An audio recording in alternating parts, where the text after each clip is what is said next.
Assalamualaikum teman-teman.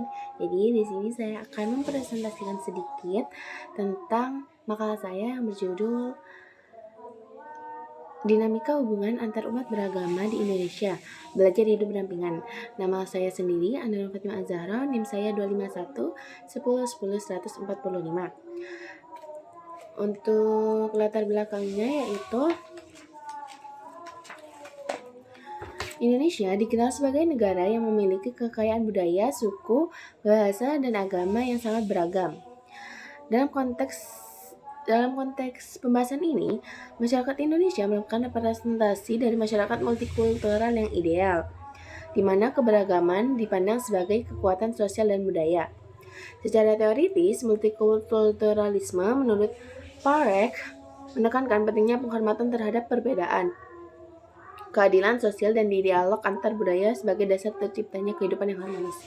Nah, sebelumnya, jadi di sini Indonesia kan ini negara yang sangat beragam. Nah, menurut saya sendiri, kita harus memiliki kesadaran kritis. Setiap warga harus memiliki kesadaran kritis agar tidak terjadi polarisasi sosial atau perpecahan karena perbedaan. Nah, selanjutnya rumusan masalah saya yang pertama yaitu bagaimana bentuk dinamika hubungan antar agama di Indonesia dalam konteks keberagaman masyarakat. Yang kedua, bagaimana sejarah perkembangan antar agama di Indonesia, dan yang terakhir, apa tantangan utama dalam upaya belajar hidup berdampingan di tengah perbedaan keyakinan. Untuk tujuan penulisannya yaitu menjelaskan bentuk dinamika hubungan antar agama di Indonesia dalam konteks masyarakat yang beragam. Yang kedua, menganalisis sejarah perkembangan antar agama dan termasuk faktor-faktor yang mempengaruhinya, dan yang terakhir yaitu mengidentifikasi tantangan utama dalam upaya membangun kehidupan yang rukun dan saling menghargai di tengah perbedaan keyakinan. Sebelumnya saya mohon maaf jika saya sedikit membaca karena saya sendiri masih belajar dan ingin memahami. Kita lanjut ke pembahasan yang pertama yaitu bentuk dinamika hubungan antara agama di Indonesia dalam konteks keberagaman masyarakat. Agama dan masyarakat itu harus menyatu karena agama menjadi bagian integral dari kebudayaan manusia. Agama juga menjadi peran yang sangat penting dalam kehidupan manusia. Agama itu mengatur kehidupan manusia dengan manusia dengan alam, serta manusia dengan penciptanya. Kenapa sih agama itu sangat penting gitu? Karena agama itu menyajikan dukungan moral, sarana emosional, dan pelipur di saat manusia menghadapi ketidakpastian. Maksudnya tuh kayak agama itu pasti ada di saat kita tuh sedang kesedihan. Kalau ke orang lain kan kita belum tentu ada, tapi kalau agama itu pasti bisa menjadi tempat kita bercerita, tempat kita sedih, tempat kita mencurahkan semuanya itu ada di agama. Kemudian yang kedua, agama itu menjadi hubungan transdental melalui amal ibadah. Jadi kayak ketika kita melaksanakan seperti contohnya zakat, kemudian puasa, sholat, doa, kita akan merasakan ketenangan dari kegiatan-kegiatan tersebut. Kemudian yang ketiga yaitu agama itu mengesahkan, memperkuat, serta memberi legitimasi dan mensucikan nilai dan norma masyarakat yang telah mapan. Maksudnya itu kayak agama itu membantu mensucikan nilai-nilai dan norma yang udah ada dari zaman-zaman sebelumnya. Kemudian yang ketiga yaitu agama memberikan standar nilai untuk mengkaji nilai-nilai dan norma-norma yang telah mapan. Jadi terkadang nilai-nilai dan norma yang ada itu memang sudah sesuai budaya, tapi tidak sesuai dengan agama. Maka agama ini ada supaya nilai-nilai dan norma yang telah ada itu dikaji ulang, ditelaah ulang apakah nilai-nilai ini benar dan sesuai dengan agama, seperti itu. Kemudian yang terakhir yaitu agama itu memberikan rasa identitas diri. Agama memberikan status baru dalam pertumbuhan dan siklus perkembangan individu melalui berbagai krisis. Maksudnya itu agama itu adalah identitas seseorang. Contohnya saya sendiri itu muslim. Nah, berarti saya itu akan menjadi orang yang taat kepada Allah. Saya akan menghargai perbedaan karena di dalam Al-Quran itu kita harus menghargai perbedaan. Kemudian ada beberapa dimensi. Nah, dimensi yang pertama yaitu dimensi keyakinan, yang kedua itu praktek agama, dan yang ketiga pengalaman, keempat pengetahuan agama, serta yang terakhir dimensi konsekuensi.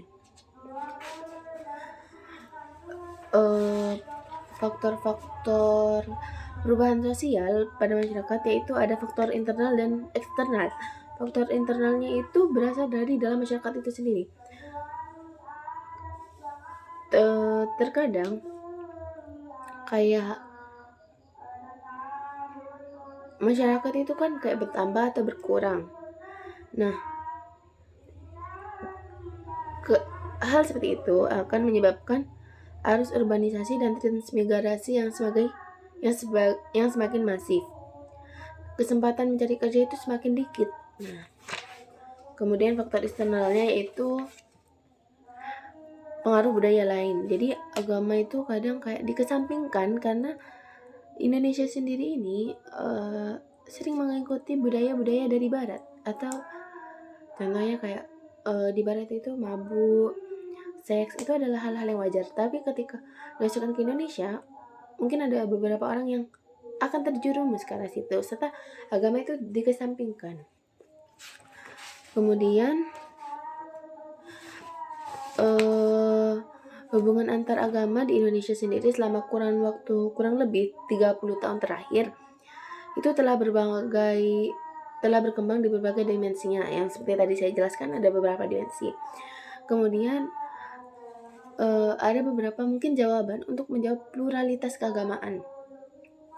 Pluralitas keagamaan yang pertama yaitu menerima kehadiran orang lain, dasar atas sikap hidup berdampingan secara damai. Seperti judul makalah saya, maka kita harus menerima kehadiran orang lain, atau mungkin lebih bahasa tepatnya itu toleransi. Kita harus menghargai dan toleransi kepada yang tidak sama dengan kita. Kemudian mengembangkan kerjasama sosial keagamaan melalui berbagai kegiatan yang secara simbolik memperlihatkan dan fungsional, mendorong proses pengembangan kehidupan beragama yang rukun. Jadi kita itu tidak hanya harus kumpul dengan sesama kita, misalnya Islam dengan Islam, Kristen dengan Kristen, tidak. Kita itu harus kayak membuat mungkin satu forum yang dimana dalam satu forum itu terdiri dari 6 agama tersebut. 6 agama yang diakui di Indonesia sendiri itu ada 6 ya. Yang pertama itu Islam, yang kedua itu Kristen, yang ketiga itu Konghucu, yang keempat itu Hindu, yang kelima itu Buddha, yang ke 6 itu Katolik. Nah, jadi kita itu harus membuat minimal mungkin satu forum supaya kita itu mengetahui isu-isu yang lagi viral di tengah perbedaan agama ini. Kayak kita itu harus menerima masalah atau menampung isu, kemudian kita telah bersama-sama 6 agama itu, kemudian kita mencari solusinya. Kita mencari solusi supaya masalah perpecahan atau perbedaan agama ini bisa dipecahkan. Kemudian seperti contoh kasus kemarin itu mungkin tahun 2002 itu ada pemboman di Bali. Nah, itu kan berarti kita sebagai ada di umat Islam itu namanya teroris.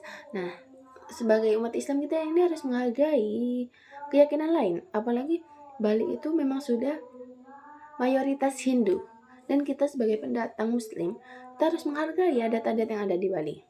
Di Bali itu kan sangat kental dengan budayanya, jadi ya kita harus menghargai.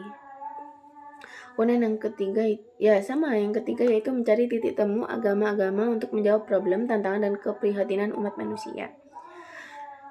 Ya, kita memang harus membuat mungkin satu forum lah untuk membahas tentang isu-isu atau permasalahan yang ada di tengah umat-umat, di tengah perbedaan beragama ini. Kemudian pengaruh lain dari perpecahan karena agama ini yaitu karena teknologi. Di zaman sekarang itu orang hanya melihat potongan komen, potongan video itu setengah-setengah tanpa melihat latar belakangnya, sehingga mungkin kayak ada beberapa kasus ya, contohnya kayak Ahmadiyah itu. Nah, jadi kita itu harus meneliti dulu. Kita tidak hanya melihat dari potongan video atau cuman komen-komentar di kolom komentar. Kita harus melihat dari fakta sebenarnya, dari permasalahan yang sebenarnya. Kemudian manusia itu kan juga sebenarnya makhluk sosial ya. Kita itu harus menghargai antar sesama, dan kita itu harus teknologi ini juga kayak menyebabkan kita kayak menjadi orang yang individualisme. Kayak pasti kita mesen makan aja kita dari HP kan. Jadi kayak HP ini memang mungkin kalau dalam agama ini memang harus diteliti benar-benar ya kan. Tapi HP ini juga bisa bermanfaat. Nah, kemudian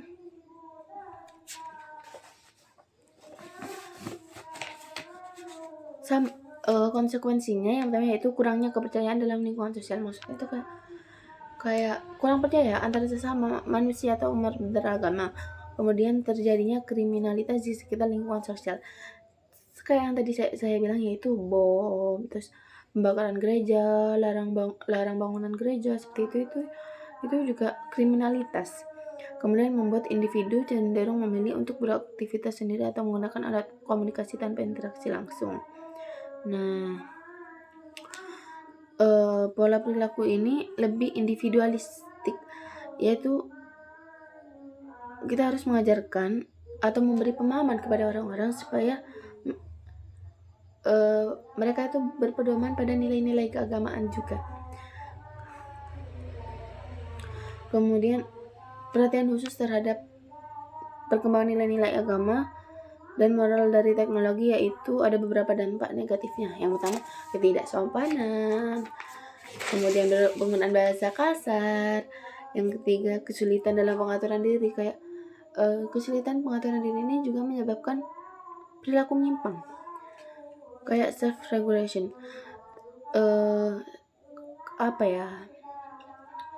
Kayak kita bisa aja terhasut karena potongan video atau komentar-komentar yang ada di HP ini. Makanya kita sebagai umat yang memiliki keyakinan, kita harus menelaah terlebih dahulu. Kemudian yang keempat, kurangnya mendengarkan nasihat orang tua. Kelima, pelanggaran terhadap prinsip agama. Sama seperti tadi, yaitu perilaku menyimpang. Kayak mabuk, itu kan melarang norma-norma agama.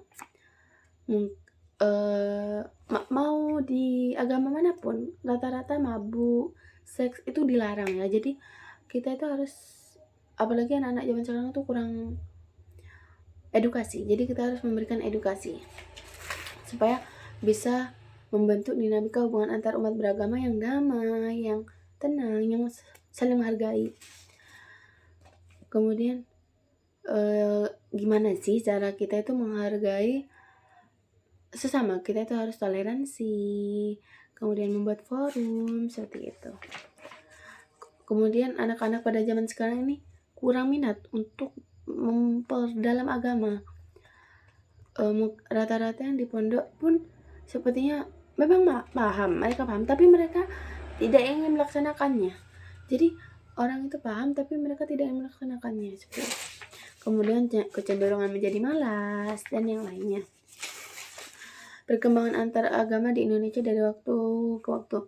Menurut Kutjaningrat, yaitu dalam bukunya Kebudayaan, Mentalitas, dan Pembangunan pada tahun 1974. Istilah agama sendiri digunakan untuk menyebut 6 agama yang diakui resmi oleh negara seperti Islam, seperti yang tadi, Katolik, Protestan, Hindu, Buddha, dan Konghucu. Sedangkan semua sistem keyakinan yang tidak atau belum diakui secara resmi disebut religi. Jadi agama yang diakui di Indonesia itu 6.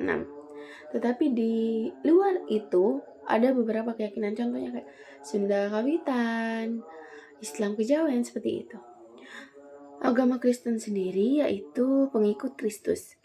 Kristen adalah agama yang berdasarkan pada hidup, ajaran, dan penyaliban, kebangkitan, dan kenaikan Yesus Kristus dari Nazaret. Umat Kristen percaya bahwa Yesus Kristus adalah Tuhan dan Juru Selamat sekaligus pendiri jemaat dan pemimpin yang gereja yang abadi. Sama seperti Islam. Islam juga memiliki keyakinan bahwa Allah lah Tuhan kita. Nah, Islam berasal dari kata bahasa Arab yaitu aslama yang berarti selamat atau kedamaian. Aslama juga bisa diartikan sebagai kayak menerima, menyerah atau tunduk. Islam itu agama yang dominan di Indonesia. Nah, di Islam itu ada beberapa aliran. Yang pertama yaitu contohnya yang saya ketahui, yang saya pahami sebagai pemateri yaitu Islam NU, Muhammadiyah, LDII, Syiah. Udah, itu yang saya tahu. Kemudian Konghucu itu sama seperti kayak Islam, kayak agama-agama yang ada tapi tidak diakui oleh negara. Agama Konghucu beribadah di kelenteng. Kemudian yang terakhir yaitu tantangan utama dalam upaya belajar hidup berdampingan di tengah perbedaan keyakinan. Indonesia kan merupakan negara yang ragam akan budaya dan agama salah satunya. Indonesia memiliki lebih dari 300 kelompok etnis dan bahasa yang berbeda-beda, serta mayoritas penduduknya di Indonesia yaitu memeluk agama Islam. Dengan minoritas terbesar yaitu Kristen, Hindu, dan Buddha. Kondisi perbedaan seperti ini memunculkan macam perbedaan dalam budaya, agama, seperti bahasa, adat istiadat, norma sosial, keyakinan, dan nilai-nilai.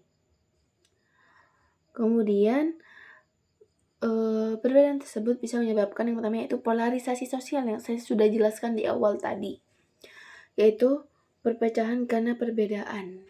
Nah, yang kedua yaitu penyebaran hoax, sama yang kayak udah saya jelaskan di awal tadi. Kemudian kesenjangan ekonomi dan sosial, itu juga agama salah satu penyebabnya. Agama juga biasa digunakan untuk politik, untuk menarik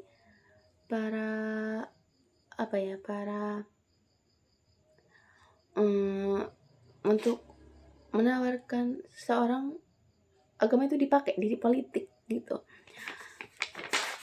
Kemudian ya mungkin kayak kasus-kasus tadi kayak kelompok yang kurang menghargai yang lain, pembakaran gereja, pemboman di masjid, kemudian larang bangunan gereja, kemudian kasus Ahmadiyah itu.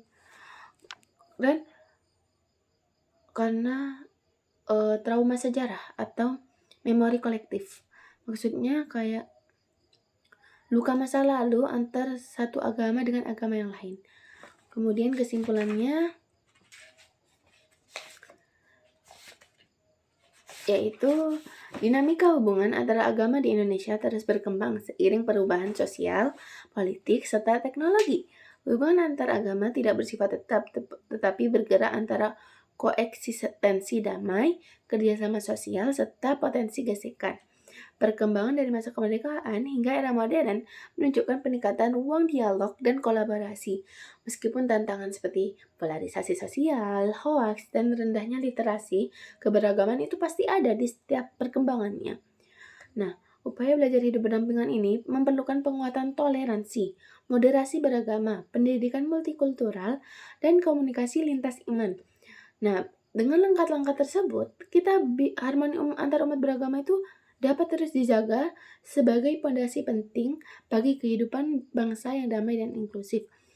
Mungkin itu saja yang bisa saya sampaikan, dan maaf sekali jika yang saya sampaikan itu ada beberapa yang salah. Karena saya juga masih pemula untuk menjelaskan seperti ini. Dan terima kasih sebelumnya. Assalamualaikum warahmatullahi wabarakatuh. Bye-bye.